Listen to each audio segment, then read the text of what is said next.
fire safety and you blow them off, and you'd be surprised that actually you should probably listen.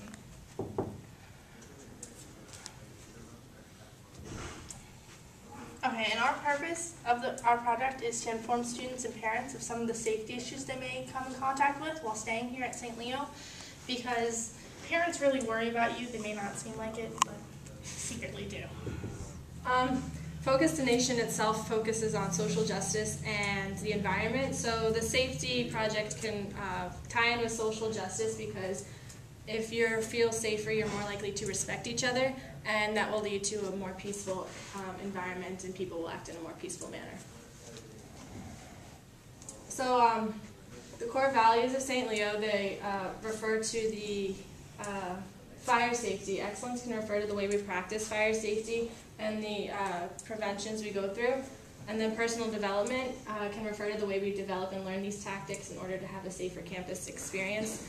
And responsible stewardship can refer to the steps we take in order to make our environment safe from fire mishaps. And the values for personal safety are respect, which can be used when talking about others can promising your personal safety and how they respect you, then they will respect your boundaries as well. Community can be used to talk about how, with the community's help, personal safety for all students can be achieved as long as everyone does their share in helping to make the campus safe. And integrity can be used when spreading awareness to your fellow classmates and staff. Oh, why did I do that? Okay, so what are some of your fire safety tips? Come on, someone has to have something. Danielle? Come on. Alex? Have an evacuation plan. Stop, drop, and roll. Okay. Yeah. Anyone else?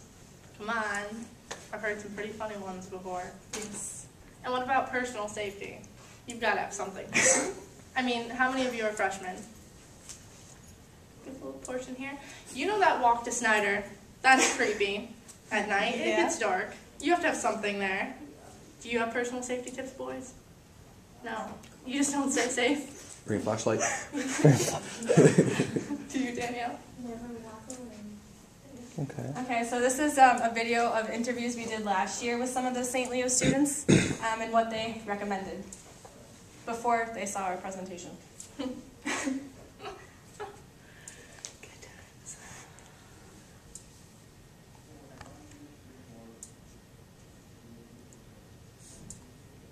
What is your biggest fire safety tip? Jump out the window. Throw out all your cigarette butts after you're done smoking. Okay.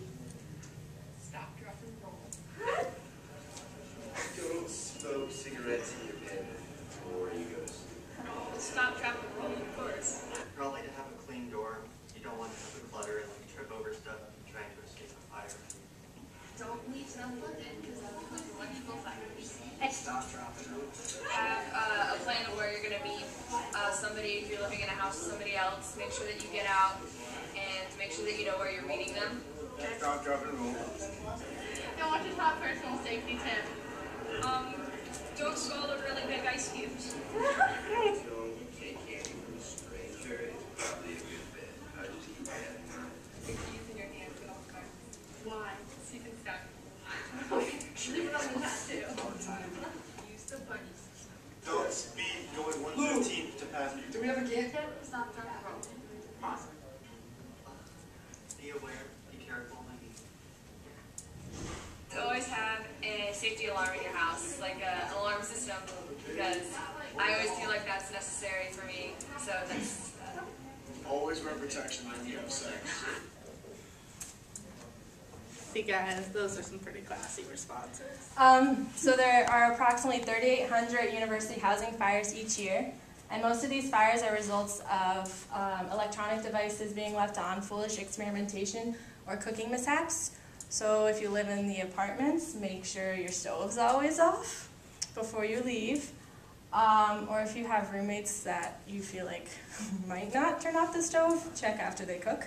If you live in Snyder or Benoit or Henderson or Marmion, don't leave your straighteners on, don't leave your hair dry, just be aware. The Center for Campus Safety reports that more than 100 college students have died in fires during the past 10 years, a number made even more intolerable by the fact that each death was preventable.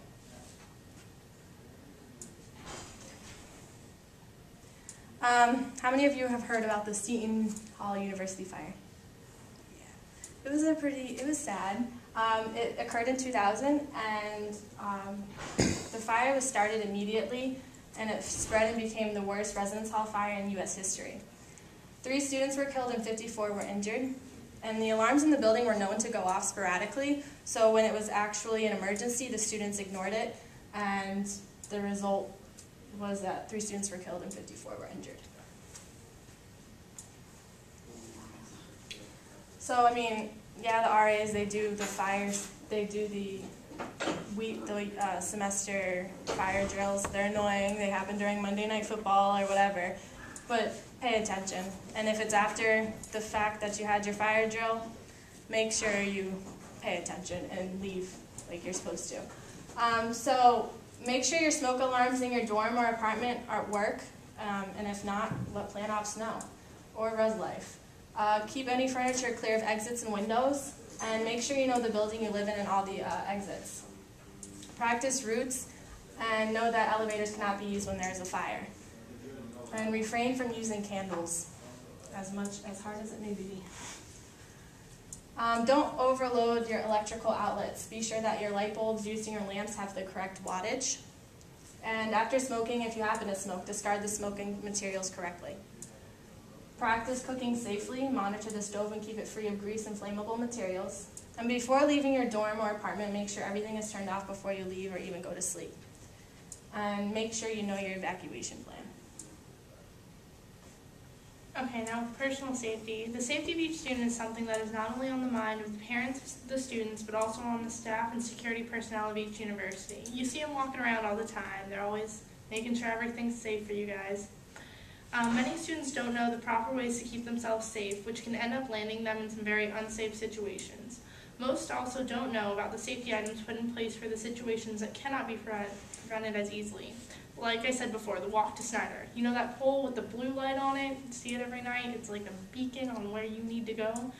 That's actually, it's got a button on it, and there's 54 cameras that have been installed, and they're getting more each year, that are linked to security. And whenever you press that button, they automatically send someone out to come make sure you're okay, because no one likes that dark walk. Some of the solutions are keep your residence hall / vehicle doors locked at all times. Walk, jog, or travel with a friend. That's the buddy system. Never walk around campus alone at night. And they also do offer a like a service, I guess you want to call it. They use the golf carts and they'll drive you to your car if you're too far away, because we all know parking is insane.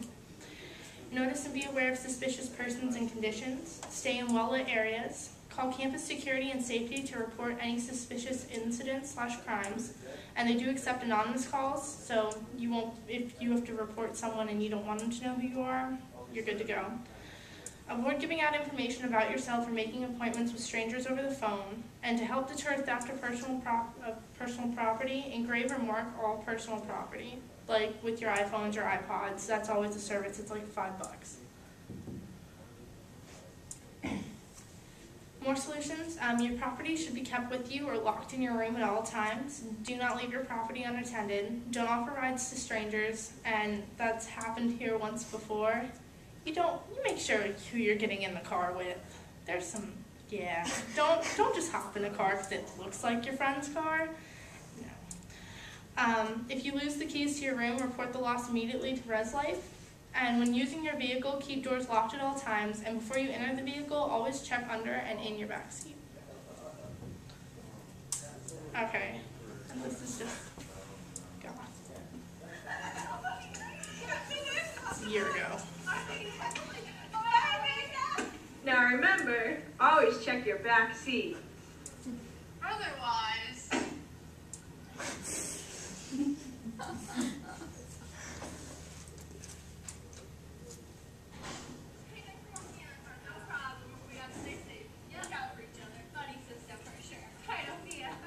Now remember, always check under your car. Otherwise. Good. Oh. Okay, so last year we met with Jerome Hilton. She was the head of campus security, but she is no longer. She retired this year. But she was here for a while, I think 40-something years. So these are some of the tips she gave us. She wanted us to spread awareness about it. And when we asked what is the biggest safety issue on campus, She said people not locking their doors and being too trustworthy. Theft cases are the majority of the problems on campus. Her biggest advice, always lock your door even when visiting friends down the hall. And with that, the locking the door thing, that actually is our biggest problem. We haven't had issues with death, drugs, alcohol, nothing. We're actually last rated. year there was a lot of problems with like people's cars not being locked and other people were going in them and things like that. Even people's things getting stolen from their rooms because people just were being trustworthy and like, oh, I live down the hall, I know all the girls down my hall. Well, other people walk around too, so. Yeah, and the thing is too, with that being noted, St. Leo is actually rated one of the safest campuses in the U.S., and it actually won that award. Yeah, we'll talk about that. Yeah. Do you have any fire safety tips? No candles in the rooms. How do the emergency poles work? Push the button and it rings into security. They automatically dispatch a security guard, which we talked about that earlier. How can you report suspicious activity? Always call and report it. You don't have to identify yourself. We accept anonymous tips. How safe would you say our campus really is? In 1992, our campus was voted the safest campus in Florida. How many cameras are on campus? There are about 42 cameras on campus, and like I said, we get more and more each year. Yeah, so this was done last year, and so there have been more added, obviously, because we have the business building now. I know in the apartments they got stricter on the cameras and things like that, so there are more than 42 on campus now. All right. Dump that. Okay, and then we have this board over here. That's Holly was so lovingly explained. Basically, these are the numbers that you need to know, whether it's religious concerns or pregnancy, or the rape crisis hotline, Pasco County Sheriff's and substance abuse hotline, or we have the on-campus security emergency or the on-campus security non-emergency. We have the health center and student services, the counseling center, Res Life, and Sunrise Domestic Violence. And basically all these people are here to help you. If you have any issues whatsoever, they're here to help you. You call them and they'll help you. You go to them and they're going to help you. That's their job. We also have the chart for what time campus security is available to pick you up. So if you're spending a late night at the library, meet at campus security at 12 a.m., or you can be at the library at 11:50 and they're supposed to come pick you up, like if you have to go back to Snyder. That's the little shuttle escort that they provide for people, so people don't have to walk back to Snyder at night by themselves because it is dark and there are animals around and it's just Not okay. and then you want to go for the booklets? Yeah, and then we did give you guys the booklets. These are actually given out each year. They're updated by campus security. It's got all the numbers we just talked about, right front cover, gives you the extensions and everything. It's got a little introduction in it, just flip through it. Just the safety policies, their own tips. It's actually got the numbers here of violations and offenses. Our worst thing is burglary. In 2008 it was 17. In 2010 it was 5, and that was the only actual offenses committed. In 2010 we only had 1 alcohol violation, 4 drug abuse violations, and 0 weapon possession. Disciplinary action for alcohol was 175 people got warnings and things like that. Drug abuse was 41, and again, weapons was 0. It's just something to look over. It's good to have in your dorm if you ever need it, if you have any questions or anything. It's just like a little reference booklet for you. And it goes over a lot of what we went over today. So if you wanted to know, like, what time was campus available to drive me back to my dorm late at night or whatever, it has the chart on there, and has all the numbers, and... Any questions? Yeah. What was the biggest thing you learned when you were putting this together? More so like the people not like the trustworthy thing, because we heard about it, but then you were like, no, really, does that really happen? And you find out that it does. It's just not as well known, like, because people don't go around going, oh my goodness, somebody stole something from me, because then if that happened to them once, it's probably going to happen to them again. So. Yeah, and about the car safety, I've never once checked in my back seat, and then when he did that in my car, I started checking. He got a little concerned. And there was a lady, I think it was 2 years ago at Target, some guy hid in her van. So it happens, it's just not well known. Like, Yeah. people laugh it off. Like, our videos were made for comedy, but they were also made to be serious too. Like, so. Yeah. Anyone else?